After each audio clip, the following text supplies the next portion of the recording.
एक समय की बात है। एक शहर में एक स्कूल था। एक दिन हमेशा की तरह बच्चे उस स्कूल में जा रहे थे। सब बच्चों की प्रेयर के बाद क्लास भी शुरू हो गई थी, पर बस एक क्लास से बहुत ही शोर आ रहा था। शोर सुनकर साथ वाली क्लास की टीचर अपनी क्लास के बच्चों को बिल्कुल भी पढ़ा नहीं पा रही होती। हद हो गई है इन बच्चों की। पता नहीं ये साथ वाली क्लास की टीचर क्या कर रही है जो बच्चे इतना शोर मचा रहे हैं। अभी जाकर देखती हूँ। उस क्लास की टीचर साथ वाली क्लास में जाकर देखती है तो वहाँ कोई टीचर ही नहीं होती, इसलिए बच्चे शोर मचा रहे होते हैं। शोर किस लिए कर रहे हो तुम सब? और तुम्हारी टीचर कहाँ है? मैम, हमारी मैम आज आई ही नहीं है। अच्छा, मैं अभी देखती हूँ कि वो क्यों नहीं आई अभी तक, पर तब तक तुम लोग बिल्कुल भी शोर नहीं करोगे। टीचर स्टाफ रूम में जाकर पता करती है कि 5th क्लास की टीचर क्यों नहीं आई। मैम, उन्होंने तो रिजाइन दे दिया है, वो अब नहीं आएंगी।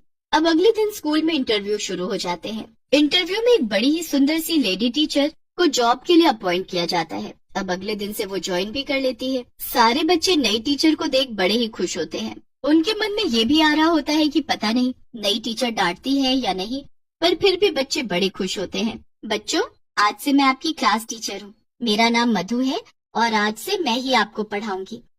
Okay ma'am. देखो बच्चों, मुझे अपनी क्लास में किसी तरह का शोर, बदतमीजी और कोई भी शैतानी नहीं चाहिए। सब बच्चे अच्छे से पढ़ाई करेंगे, वरना मैं पनिशमेंट दूंगी। बच्चों को लगता है कि सभी टीचर तो ऐसे ही बोलती हैं, तो इसमें डरने वाली कोई बात तो है नहीं। टीचर बच्चों को पढ़ाना शुरू कर देती है। बच्चे बड़े ध्यान से पढ़ भी रहे होते हैं, पर तभी शीना, जो कि खिड़की के पास बैठी होती है, उसे खिड़की पर एक गिलहरी दिख जाती है। शीना का ध्यान अब पढ़ाई से हटकर उस गिलहरी पर चला जाता है। अरे शीना, क्या इस गिलहरी को देखे जा रही है? मैम कुछ लिख रही है बोर्ड पर, पहले उसे तो कॉपी में उतार ले। अरे वो मैं तेरी कॉपी से उतार लूंगी, अभी मुझे इसके साथ खेलने दे। वैसे भी मैम बोर्ड की तरफ देख रही है, उन्हें क्या पता मैं क्या कर रही हूँ। सारे बच्चे अपनी अपनी कॉपी में काम उतार लेते हैं। टीचर अब पलटती है और सारे बच्चों पर एक नजर घुमाती है।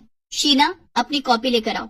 शीना तो इतना सुनकर ही घबरा जाती है, क्योंकि उसने तो कॉपी में एक शब्द भी नहीं लिखा होता। जी मैम, मैं? हाँ तुम्हारा नाम ही शीना है ना? पर आपको कैसे पता मैम? आपने तो हमारे नाम पूछे ही नहीं। मुझे सब पता चल जाता है। अब वहाँ खड़ी होकर क्या कर रही हो? जल्दी से कॉपी लेकर आओ।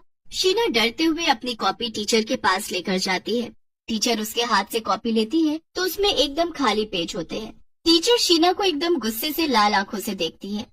मैम वो मैम सॉरी, वो मैम मेरे हाथ में दर्द था इसलिए मैंने कुछ नहीं लिखा। हाथ आगे करो। Ma'am sorry ma'am, please ma'am sorry. मैंने कहा हाथ आगे करो। शीना डरते हुए अपना हाथ आगे करती है कि तभी नई टीचर उसके हाथ पर डंडा उठाकर मारना शुरू कर देती है। शीना की चीख निकल पड़ती है और सभी बच्चे ये देख बहुत ही ज्यादा डर जाते हैं। अगर जो मुंह से आवाज निकाली तो इससे भी बुरी सजा दूंगी, समझी? आगे से ऐसा नहीं होगा मैम, गलती हो गई, सॉरी मैम।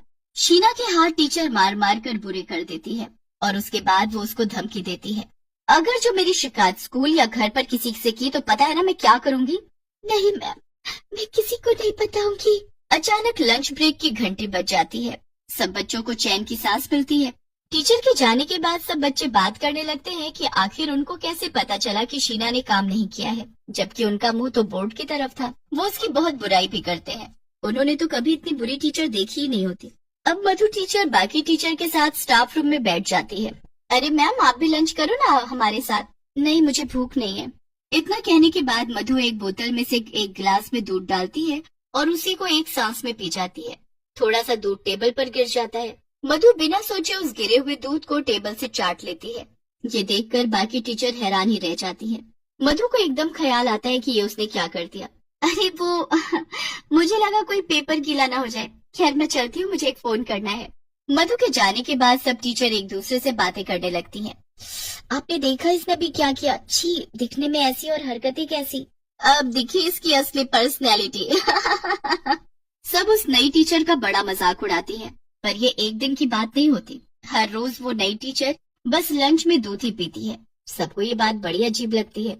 नई टीचर किसी से कभी बात भी नहीं करती, वो बस अकेले रहती है और उसके चेहरे पर कोई मुस्कुराहट नहीं होती। एक दिन की बात है जब हमेशा की तरह वो अपनी क्लास में बच्चों को पढ़ा रही होती है।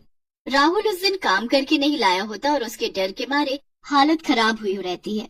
वो सोचता है कि क्यों न वो चुपके से क्लास के बाहर चला जाए, क्योंकि अब मैम उसको बहुत गंदे तरीके से मारेंगे। इसी डर की वजह से वो ऐसा करने पर मजबूर हो जाता है और जब टीचर बोर्ड की तरफ देख रही होती है तभी वो क्लास से बाहर जाने लगता है, पर जो उसके बाद होता है, सारे बच्चों की सांसें ही अटक जाती हैं। नई टीचर का आधा शरीर नीचे से नागिन का बन चुका होता है और वो राहुल को अपनी पूंछ में लपेट लेती है। बचाओ बचाओ, ये तो चुड़ैल नागिन टीचर है। मैम मैम मुझे छोड़ दो, प्लीज मैम, प्लीज मुझे छोड़ दो। खबरदार जो मुंह से आवाज निकाली, पता है मेरे शरीर में कितना जहर है? अगर मैंने किसी को डस लिया ना तो वहीं तड़प तड़प कर मर जाओगे। तुम्हारी हिम्मत कैसे हुई मेरी क्लास से भागने की? एक तो काम नहीं किया और ऊपर से मेरी क्लास से भागने की जरूरत की तुमने। अब तो तुम्हें अच्छी सजा मिलेगी। राहुल उस चुड़ैल नागिन टीचर की पूंछ से लिपटा हिल भी नहीं पा रहा होता।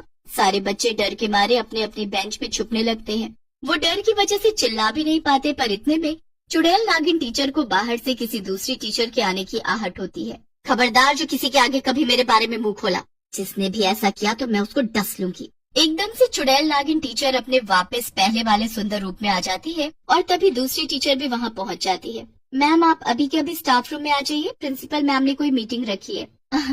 ठीक है, मैं बस अभी आती हूँ, आप चलिए। चुड़ैल नागिन टीचर बच्चों को घूरती हुई वहाँ से दूसरी टीचर के साथ चली जाती है। उसके जाते ही राहुल जोर जोर से रोने लगता है।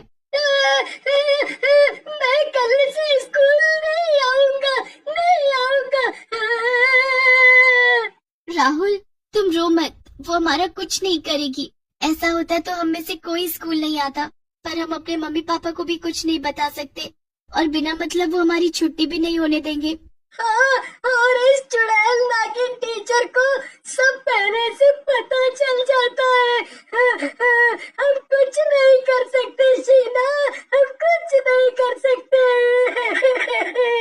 राहुल बहुत रोता है और उसके साथ बाकी बच्चे भी बहुत ही परेशान होते हैं कि आखिर वो क्या करे। कुछ दिन ऐसे ही निकल जाते हैं और फिर बच्चों की 3 दिन की छुट्टियां पड़ जाती हैं। ये मत सोचना कि तुम मुझसे बच जाओगे, 3 दिन बाद तुम यही होंगे मेरे पास। 3 दिन की छुट्टी पड़ते ही बच्चों की खुशी का कोई ठिकाना ही नहीं होता। वो इतने खुश होते हैं जैसे पता नहीं उन्हें क्या ही मिल गया हो। पर जैसे ही 3 दिन पूरे होते हैं, सब बच्चे स्कूल जाने के नाम पर रोने लगते हैं। बड़ी मुश्किलों से सबके माता पिता उनको स्कूल भेजते हैं। स्कूल जाने के बाद उनको उसी चुड़ैल नागिन टीचर का सामना करना पड़ता है। आ गए मेरे प्यारे बच्चों, चलो चलो चलो जल्दी से अपना काम निकालो। कुछ बच्चों का काम पूरा ही नहीं होता तो बस उन बच्चों को वो पहले की तरह अपनी पूंछ में लपेटकर पूरी क्लास में घुमाने लगती है। वो उनकी इतनी बुरी हालत कर देती है कि बच्चे उठने के काबिल भी नहीं रहते और वहीं जमीन में गिर जाते हैं। उस दिन बच्चों के साथ चुड़ैल सबसे ज्यादा बुरा करती है। बच्चे तो बस छुट्टी होने का इंतजार करने लगते हैं। फिर अगले दिन बाल दिवस होता है और सभी बच्चों को ग्राउंड में बुलाया जाता है। प्रिंसिपल ने बच्चों के लिए कुछ मनोरंजन के इंतजाम भी कर रखे होते हैं। बच्चे बड़े मजे से सब देख ही रहे होते हैं और आखिर में एक सपेरा बच्चों को सांप का खेल दिखाने लगता है। सपेरे को देख मधु बेचैन हो उठती है। सपेरा बीन बजाता रहता है और थोड़ी देर में ही मधु झूमने लगती है।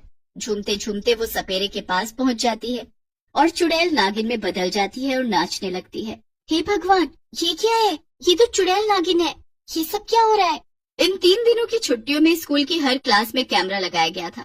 मैंने उस चुड़ैल को इस कैमरे में देख लिया था और प्रिंसिपल को बताया। इसने इतने दिनों से बच्चों को बहुत ज्यादा परेशान किया हुआ है। आज इस चुड़ैल नागिन को पकड़ने के लिए इस सपेरे को बुलाया गया है। ये सपेरा मेरा कुछ नहीं कर पाएगा, कोई मुझे नहीं पकड़ पाएगा।